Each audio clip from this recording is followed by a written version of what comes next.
In the spring of 2009 in Brown County, Indiana, a kiln supervisor named Doyle Pruitt stood at the edge of a gravel turnaround behind the Hartwell Furniture Mill and told a quiet man named Asa Renner that what he was hauling away was garbage and that hauling garbage was a strange thing to be proud of. 14 years later, in the fall of 2023, a buyer for a Japanese stationery house flew into Indianapolis, drove 90 minutes south into the hills, and wrote a single purchase order across a kitchen table built from a tree that had fallen on the Renner place in 1971. The number on that order was $410,000. This is the story of the years between those two moments and of the pile of walnut offcuts that the mill had been dumping at Asa Renner's fence line, one truckload at a time, for a decade, because nobody at the mill could think of anything better to do with them. Let me tell you about Asa Renner first, because the number at the end means nothing until you understand the man at the beginning. He was 61 years old in 2009, and he had lived his whole life on 40 acres of ridge ground that his grandfather had cleared with a team of mules and never quite finished clearing, so that the back 10 was still timber, mostly black walnut and white oak, growing on slopes too steep to plow. He drove a 1978 Ford that had been blue once and was now mostly the color of the road, and he wore the same canvas work coat winter and summer until it went through at the elbows, and the farm had not turned a real profit since the tobacco buyout, which was the kind of fact that made men in town shake their heads about him. He was known for two things in that part of the county. The first was that he almost never spoke unless he had measured the thing he was about to say. The second was that he could look at a board, any board, and tell you which way it would move when it dried, the way another man might glance at the sky and call the weather. He had learned that from his father, and his father had learned it from a German cabinet maker who had married into the family 3 generations back and left behind nothing but a set of hand planes and a leather notebook full of grain. That notebook is where this really starts. Asa's great-grandfather, a man named Conrad, had filled it over 40 years with small, careful drawings of wood, grain annotated in a cramped mix of German and English, noting how each species cured, how it checked, how it took oil, how it aged. To the bank, when Asa once tried to use the farm as collateral, it was a curiosity worth nothing. To Asa, it was something else entirely. It was an instruction manual for seeing what other people threw away. The Hartwell Mill sat 2 miles down the Ridge Road, a big operation that cut dimensional lumber and turned out kitchen cabinets and dining sets for a national chain. It ran on volume. A mill that runs on volume measures a log by the number of clean, wide, straight boards it can pull out of the heart of it, and everything else, the curl, the crotch, the burl, the short ends, the pieces with a knot or a streak of sapwood. For years Hartwell had paid to have that waste trucked to a landfill an hour away. Then sometime in the late 90s, a manager did the arithmetic and decided it was cheaper to dump the walnut offcuts at the back fence of any farm that would take them free of charge and let the farmers deal with it. Most farmers burned it. Asa did not burn it. He had a dog in those years, a rangy brown stock dog named Biscuit, who rode in the bed of the old Ford and followed him out to the fence line every time a Hartwell truck came, and who treated the unloading of the offcuts as the most important event of any given week, nosing through the fresh pile while Asa walked it slow, turning over blocks. Setting aside the ones that caught his eye, the dog could not see what the man saw in the wood. Almost nobody could. That was the whole problem, and the whole opportunity. Let me tell you what walnut offcuts actually are, because this is the part the mill never understood. When a furniture factory bucks a walnut log into cabinet stock, The most valuable wood by the factory's measure is the long, straight, evenly colored heartwood from the trunk. A walnut tree, though, does not grow to make cabinet doors. It grows in tension and compression, twisting around old wounds, swelling at the base, forking at the crown, and the wood in those places, the crotch where two limbs split, the stump where the roots flare, the burl where the tree walled off an injury, is some of the most figured, densest, most beautiful wood in North America. The grain in a walnut crotch does not run straight. It feathers, it flames, it folds back on itself in patterns that look like smoke, or water, or the inside of a seashell. To a cabinet line, that wood is useless because it cannot be milled into a flat panel without checking and warping. To a man who had read Conrad's notebook, it was treasure that the mill was paying to give away. So Asa took it. Every week or two, a Hartwell truck would back up to his fence and tip a load of offcuts onto the grass. And Doyle Pruitt, the kiln supervisor who ran the disposal, would lean out the window and say something friendly and dismissive and drive off. That spring of 2009, he said the thing about garbage. He was not a cruel man. I want to be clear about that because it matters to everything that comes after. Doyle Pruitt had worked at that mill for 30 years. He knew more about drying lumber fast and flat than almost anyone in the state, and he genuinely could not see why a grown man would want a pile of twisted, knotted, unmillable scrap. In his world, wood was measured in board feet of clear stock, and a crotch was a defect. He believed that completely. He was wrong, but he believed it the way you believe. The ground will hold your weight, without ever once thinking about it. What did you used to throw away because nobody told you it was worth anything? Sit with that for a second, and then stay with me, because Asa Renner spent the next 10 years answering that question with his hands. Here is what he did with the scrap. He stacked it, sorted by figure and species in the old tobacco barn, and he let it dry the slow way. In air, on stickers, the way Conrad's notebook said. Walnut wanted to be dried if you wanted the color to stay deep and the grain to stay alive. Let me tell you what stickers are, because the whole secret lives in something that simple.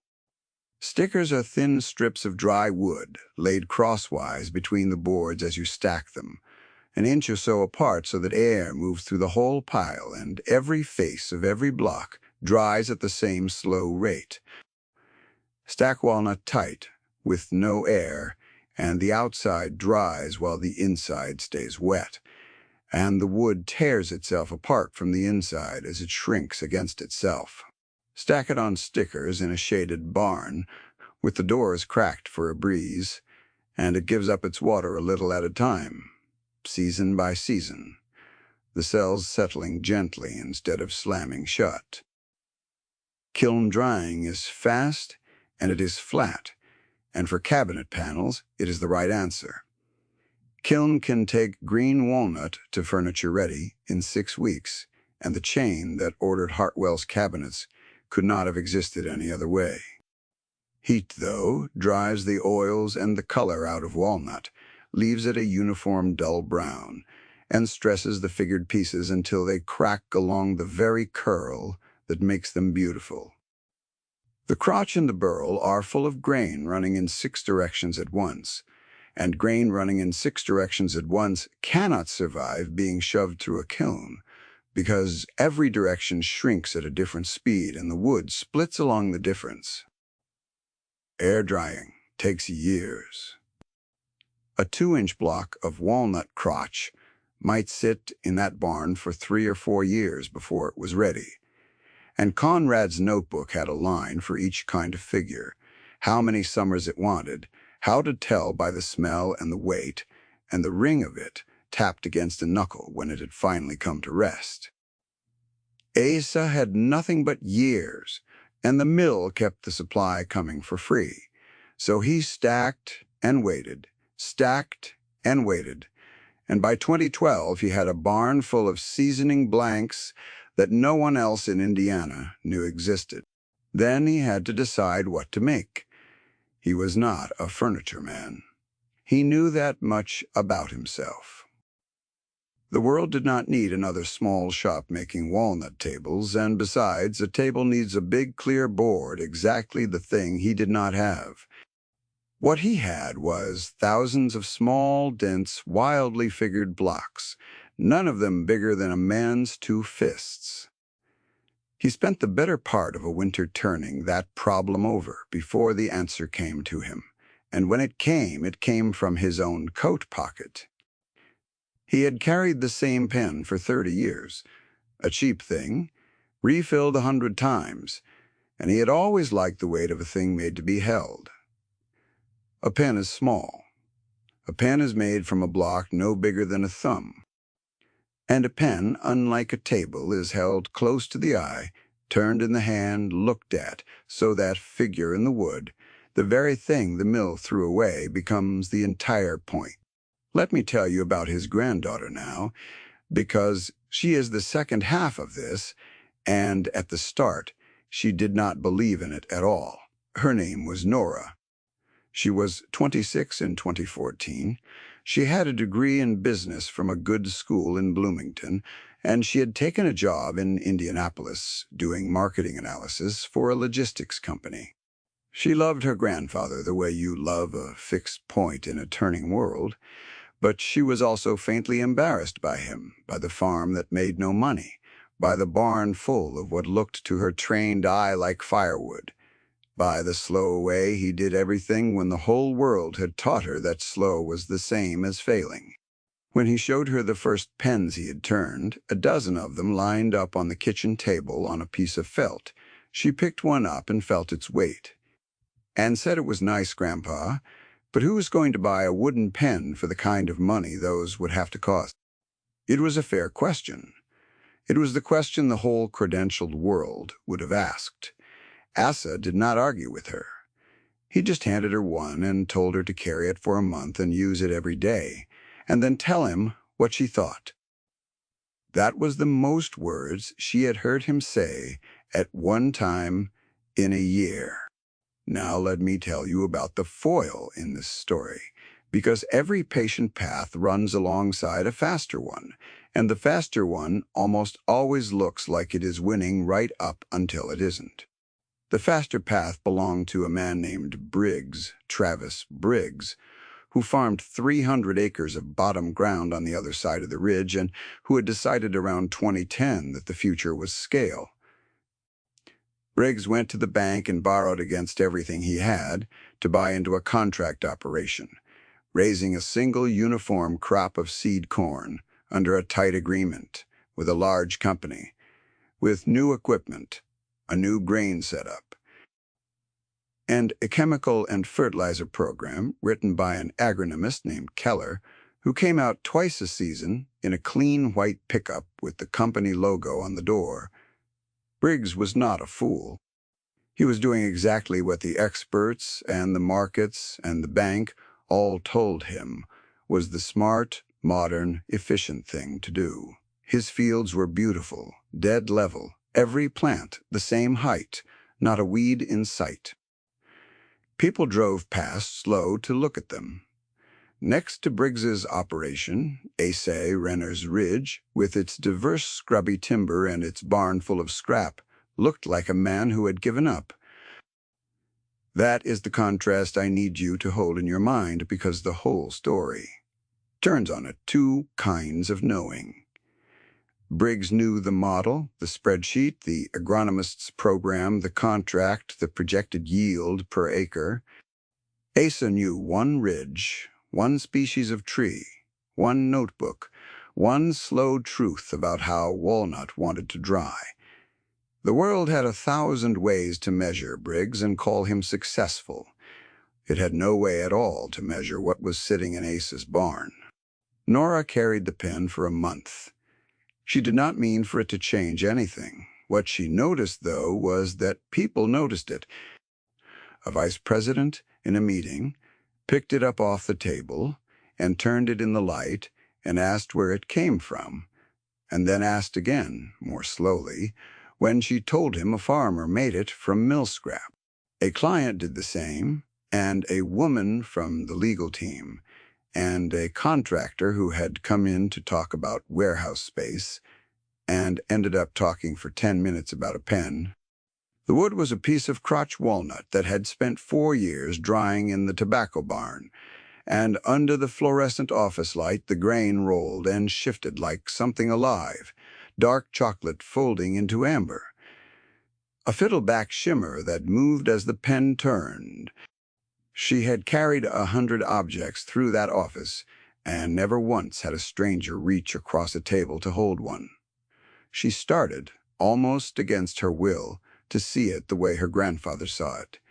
She started to ask him questions.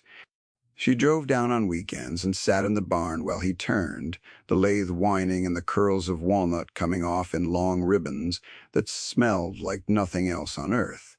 And she watched his hands, the way he stopped and rotated the blank and looked at it before he ever touched it with a tool. She read Conrad's notebook slowly because half of it was in German, and she had to work the words out one at a time. And somewhere in that winter, the embarrassment she had carried about the farm turned quietly into something closer to awe. Which brings us back to the wood, because Nora's first real idea was a business idea, and her grandfather's whole worth was a wood idea, and the brand that eventually came out of that kitchen was the marriage of the two. She understood something Asa never would have. She understood that the figure in the wood was a story, and that people do not pay for objects. They pay for stories they can hold.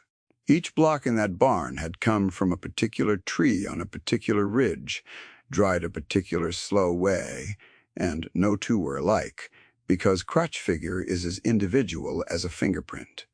A factory makes 10,000 identical pens. Asa could make 10,000 pens, and no two would ever be the same. That was not a defect. That, she finally understood, was the entire product. They started small. In 2015, they sold the first pens at a craft fair in Nashville, the little tourist town in the county, not the Tennessee one, for prices that made Nora nervous to ask out loud. She had set them on a strip of dark felt under a tent, 12 of them, and she had priced the first one at a number that felt to her like a dare, and she had stood behind the table all morning with her arms crossed, waiting to be laughed at. They sold out by noon.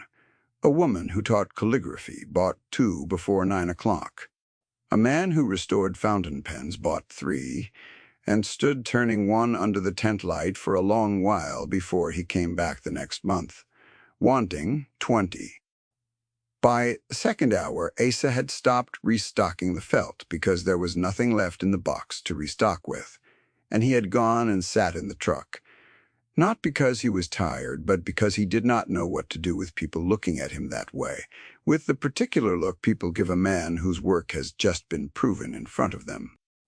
Nora built a simple website that winter, photographed the grain the way a jeweler photographs a stone, raking a single light across each barrel so the figure stood up off the surface, and she wrote the story of the ridge and the notebook and the slow drying in plain words. The pen started to move. Not fast, a few a week, then a few a day. Each one signed on the barrel end with a tiny K for Conrad, pressed in with one of the old man's tools so that every pen that left the farm carried the mark of a man who had been dead for 60 years and whose entire fortune had been a way of looking at wood.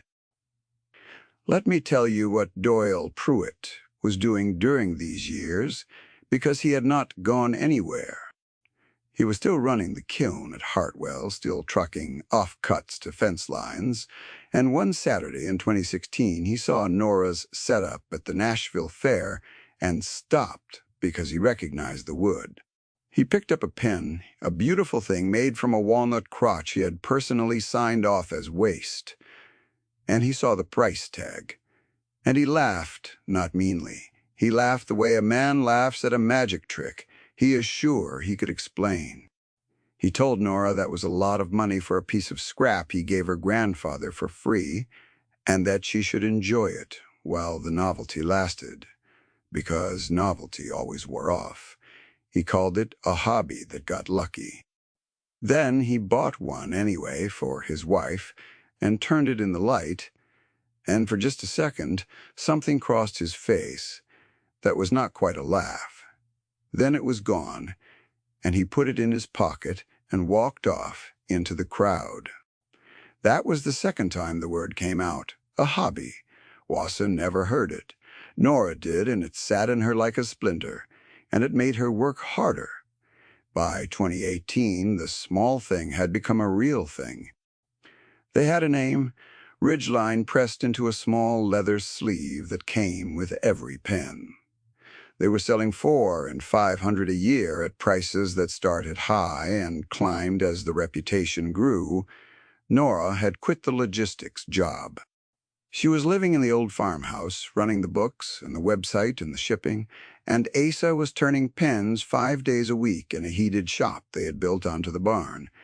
And the supply of dried blanks that he had stacked away for a decade was the thing that made it all possible, because you cannot buy 4-year air-dried figured walnut.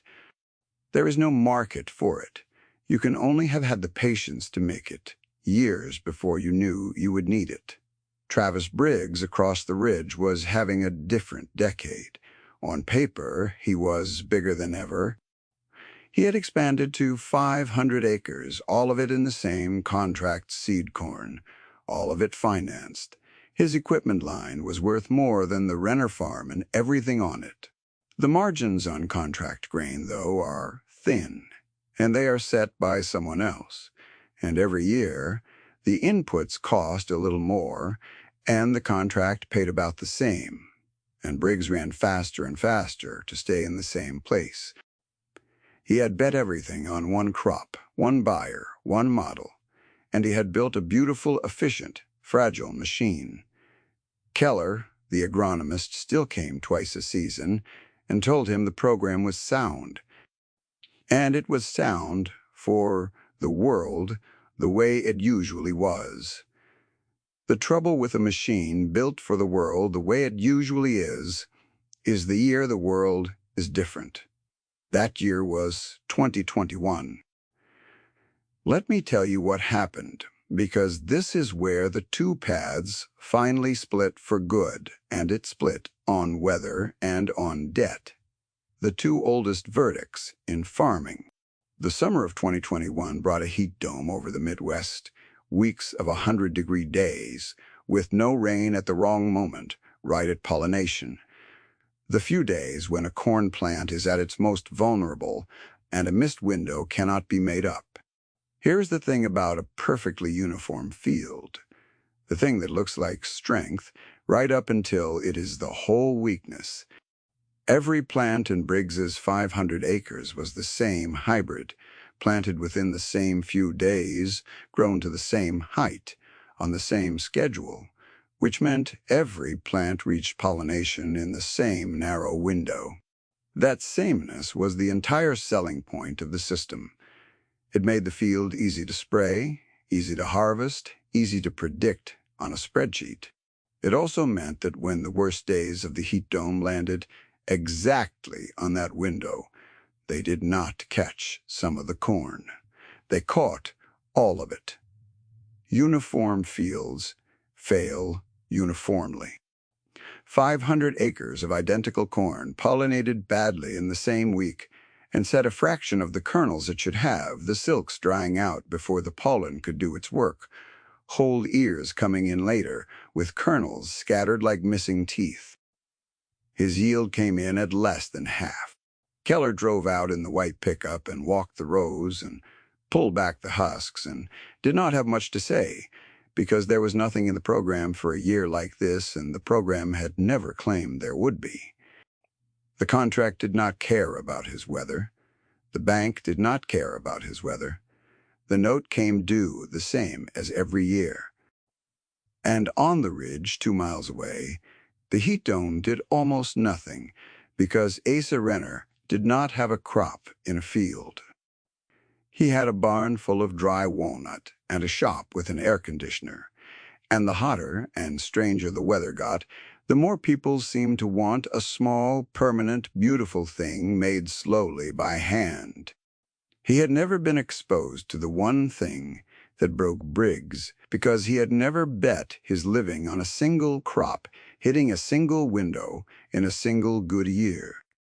His worth was already cut and stacked, and drying immune to weather, immune to the contract, immune to everything except time, which was the one force he had made his ally instead of his enemy.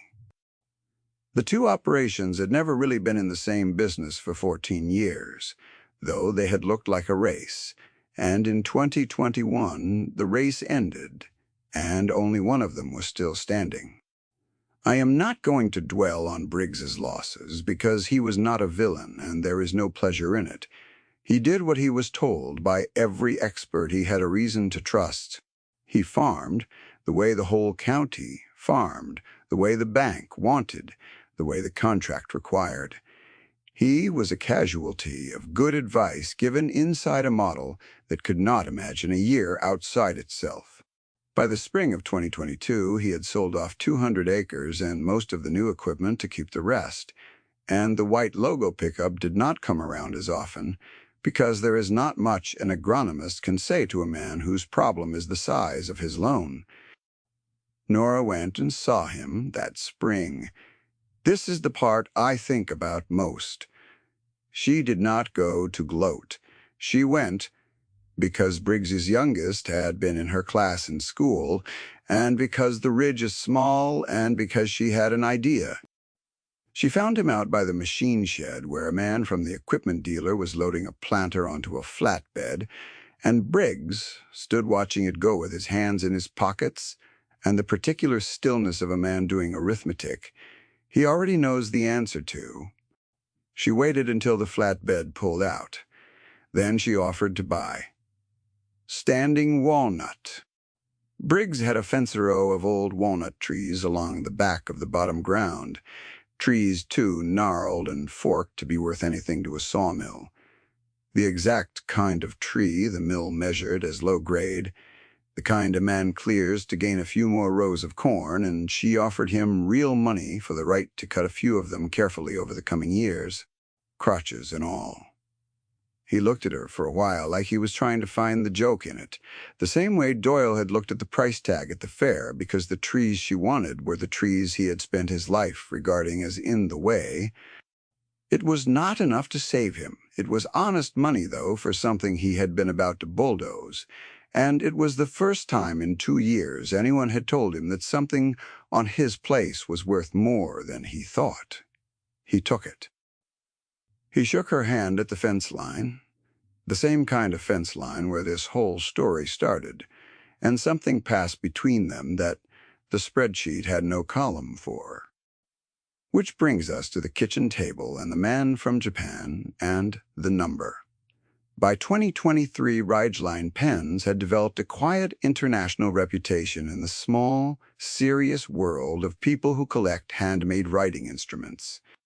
A pen made from genuine air-dried American black walnut crotch, each one unique, each one signed, each one carrying the story of a particular ridge and a notebook kept by a German cabinet maker over 40 years, was exactly the kind of object that World prized above almost anything.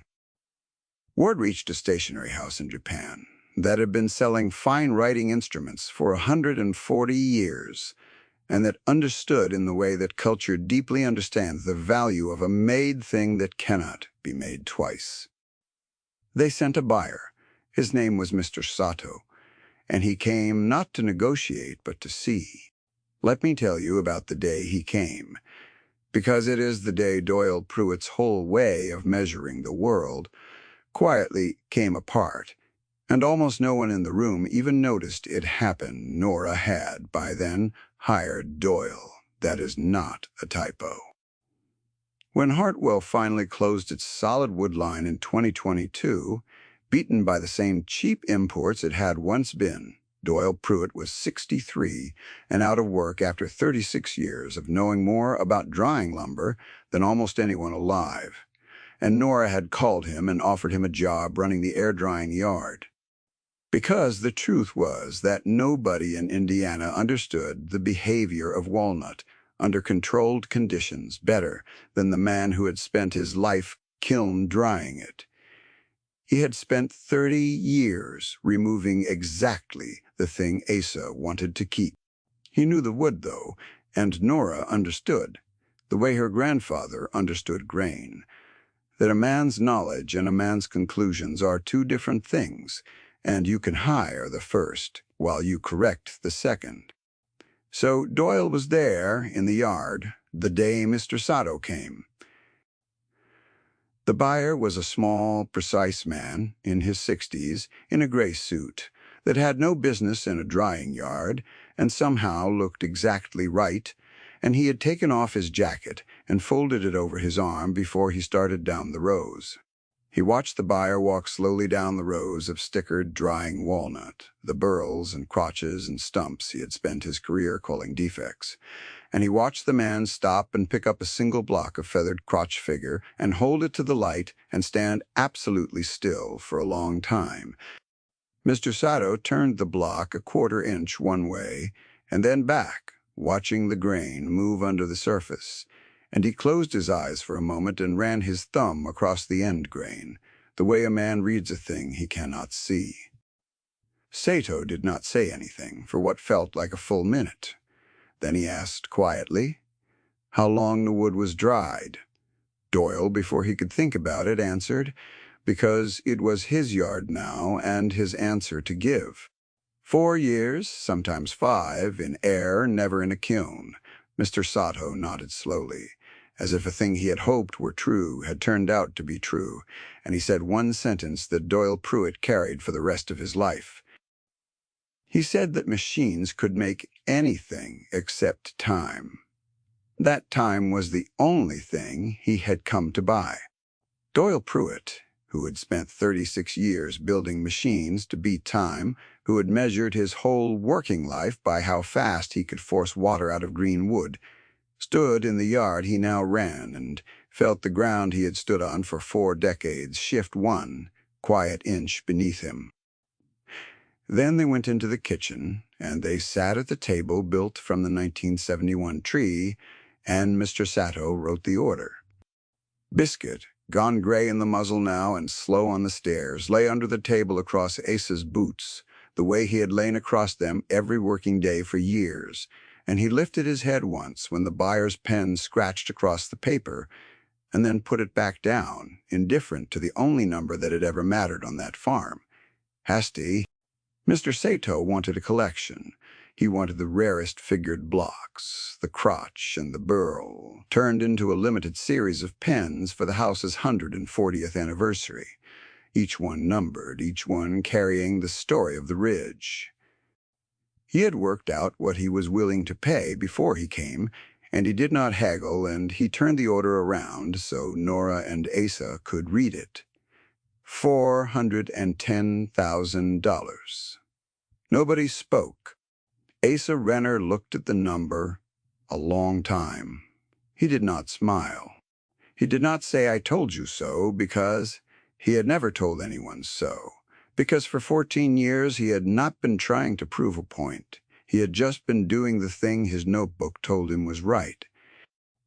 He set the order back down on the table on the wood of a tree that had fallen on his land when he was a young man, and he put his hand flat on it the way he did, and he said the only thing he said the whole afternoon.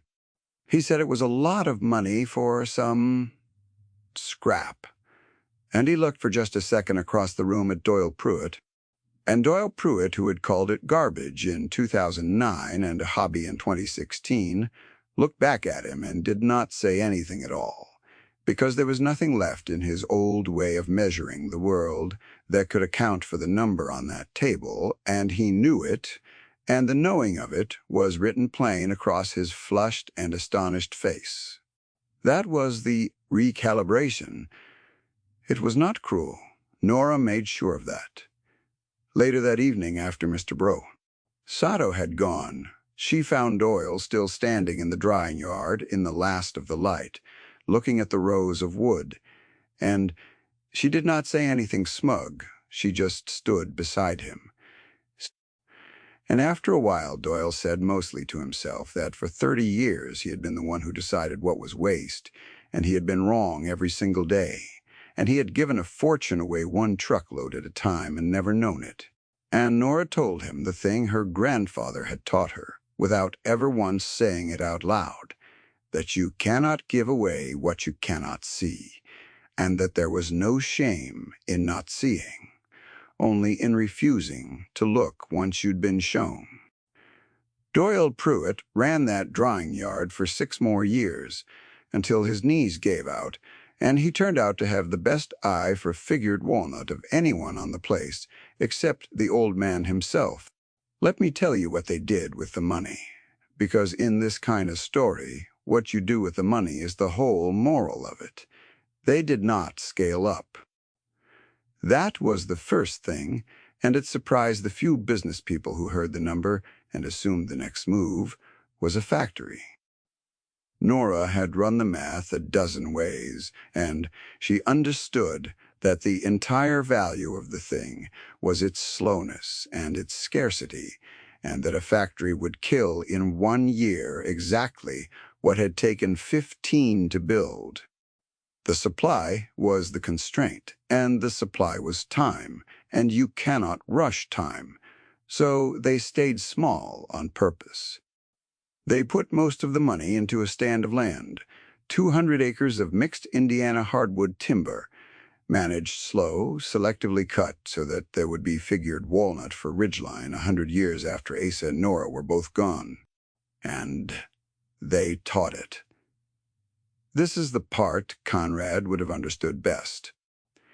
Nora started a winter school in the heated shop, 4 students a year, and she taught them to read, figure, to sticker, and air dry, to turn a pen that honored the grain, and she put Conrad's notebook, the whole 40 years of it, into careful copies so that the seeing in it would not die with the family. 2 of those first students were Briggs's grandnephews, who had grown up on the bottom ground watching the contract corn fail, and who took to the wood the way some people take to a language they realize they have always known, and who would each, in time, teach 4 students of their own. Briggs himself, before he passed in 2024, sold the rest of his standing walnut to Ridgeline on a handshake, and he asked only that the trees along his back fence, the gnarled, forked, low-grade ones, be the first ones used because he liked the idea that the worst trees on his place by every measure he had ever been taught would turn out to be the best. Which brings us finally back to the 2 kinds of knowing, because that is what this was always about. There is a knowledge that is wide and fast and confident, that measures everything that is easy to count and builds beautiful, efficient machines out of the counting, and it is a real knowledge, and it builds real things, and we would be poor without it.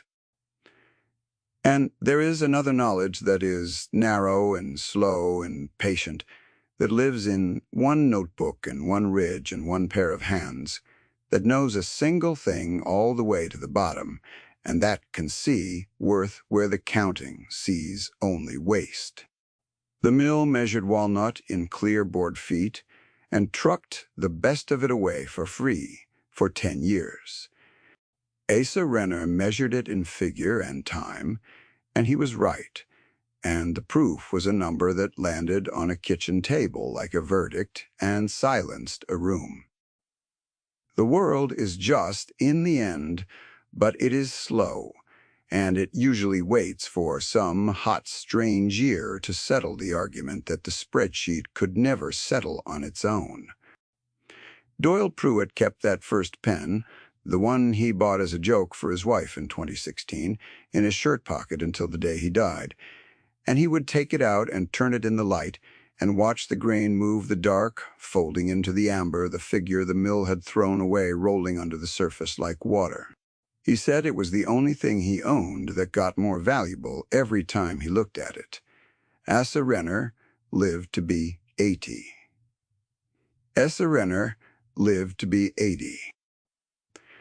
On the last good afternoon of his life, he sat on the porch of the farmhouse with the leather notebook open on his knee and a half-turned pen blank in his hand, a piece of crotch walnut that had been drying in the barn since before any of it began, and Biscuit, Tallis, the old stock dog who had followed him from the shop every day for the last 12 years of his life, lay across his boots in the late gold light, and down in the yard the stickered rows of walnuts stood drying in the slow, patient way that cannot be hurried building, one quiet year at a time, a worth that no one would be able to measure until long after the man who started it was gone. What is rigid breaks, what is patient endures, and the thing the world calls waste is only the thing the world has not yet learned to see.